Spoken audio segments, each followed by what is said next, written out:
ایک آپ کا والی ہے بصرہ کا، عثمان بن حنیف. آپ کو یاد ہے بنی قریظہ کی طرف مولا متقیان جب گئے تھے تو عثمان بن حنیف آپ کے ساتھ تھا.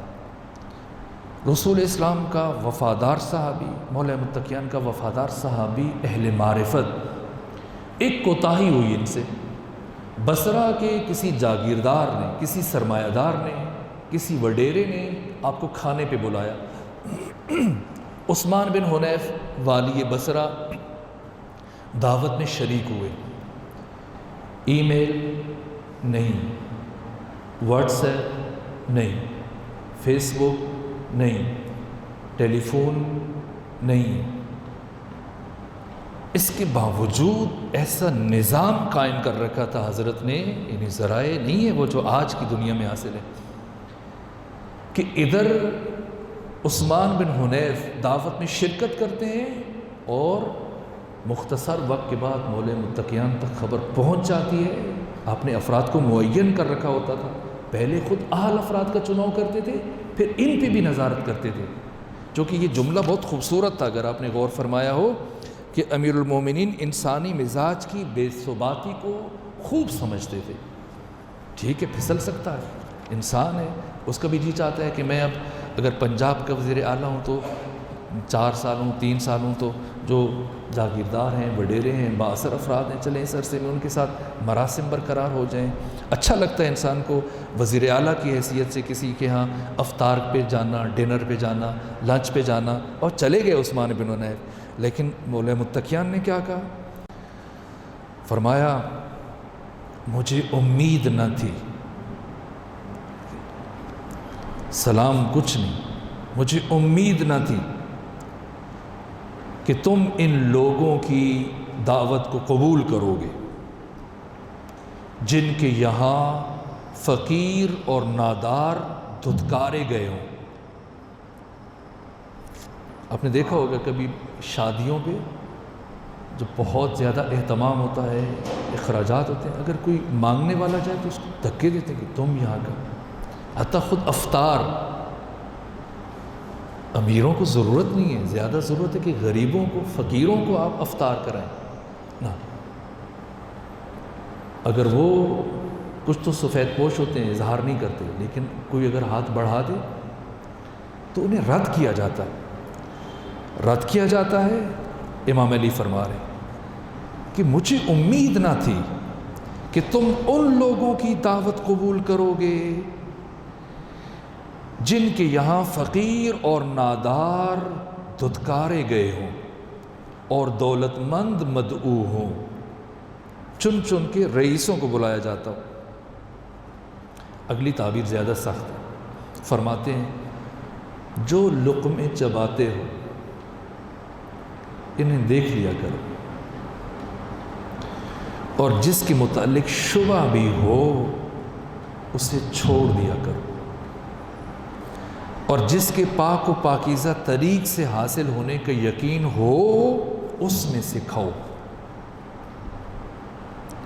اے طائر لاہوتی، اس رزق سے موت اچھی جس رزق سے آتی ہو پرواز میں کوتاہی. اگر علی علیہ السلام کی ان جملوں کا خلاصہ کریں اقبال کی زبان میں تو یہی بنتا کہ لقمہ دہن تک لے کے جانے سے پہلے دیکھو پاک ہے، پاکیزہ ہے، طاہر ہے، اس میں کسی کا حق تو شامل نہیں ہے، خمس و زکوٰۃ ادا کر چکا ہے، لوگوں کے حقوق دے چکا ہے. ہاں اب اس کے دسترخوان سے کھا سکتے ہو. یبن حنیف، اللہ سے ڈرو اور اپنی روٹیوں پر قناعت کرو، اپنی روٹیوں پر قناعت کرو تاکہ جہنم کی آگ سے چھٹکارا پا سکو. دوسرا اشعث بن قیس، میں جلدی سے پڑھ دیتا ہوں یہ 2 سے 3 افراد. اسے یہ آذربائیجان کا گورنر تھا خلیفہ سوم کے زمانے میں. اس نے وعد و وعید کیے، حضرت نے اس کو عہدے پہ باقی رکھا مشروط طور پر. لیکن اب جب کہ اس نے حسب عادت گڑبڑ کی تو حضرت نے کیا فرمایا؟ تمہارے ہاتھوں میں اللہ کا جتنا مال ہے تم اس وقت تک اس کے خزانچی ہو جب تک اسے میرے حوالے نہ کر دو۔ اس تعبیر کا مطلب کیا ہے؟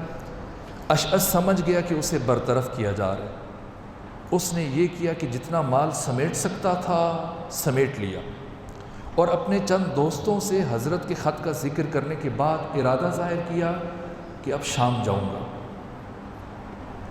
معاویہ کے پاس جاؤں گا۔ انہوں نے کہا ایسے نہ کرو، اپنے قوم قبیلے کو چھوڑ کے شام جانا غلط ہے۔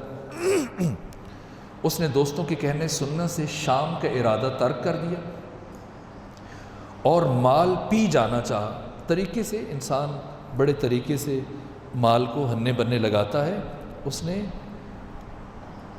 مال پی جانا چاہا تو حضرت نے حجر ابن عدی کو اس کے پاس بھیجا، کہا اسے لے آؤ، کسی طرح سے اس کو لے کے آ جاؤ۔ جو اسے گھیر گھار کر کوفہ لے آئے۔ جب اس کا سامان چیک کیا، خود حضرت نے خود اس کا سامان کھولا۔ دیکھیں امیر المومنین، آپ کا وہ رفیع منصب، خود دنیا سے متعلق جو آپ کی تعبیرات ہیں وہ الگ، لیکن یہ مسئلہ اتنا اہم ہے، چونکہ غریبوں کا مال ہے، مساکین کا مال ہے، عوام کا مال ہے، فقراء کا مال ہے، خود کھول رہے ہیں اور اس میں سے دیکھ رہے ہیں۔ اب تلاش کیا تو 4 لاکھ درہم برآمد ہوئے۔ کبھی کبھی آپ کے ملک میں بھی ایسے ہوتا ہے نا، جب بڑی بڑی رقوم ہاتھ آتی ہیں لیکن پھر نہیں پتہ چلتا کہاں گئیں دوبارہ۔ حضرت نے اس میں سے 30,000 درہم، 4 لاکھ میں سے 30,000 اسے دیے، یہ تمہارا صلہ ہے، تنخواہ ہے تمہاری، جتنا عرصہ تو نے کام کیا، باقی سارے بیت المال میں جمع کروا دیے۔ 12 سالوں میں بیت المال کو مال البیت بنایا گیا اور 5 سالوں میں مال البیت کو دوبارہ بیت المال بنا دیا گیا۔ اگر خلاصہ کریں ایک جملے میں، اتنا کافی ہے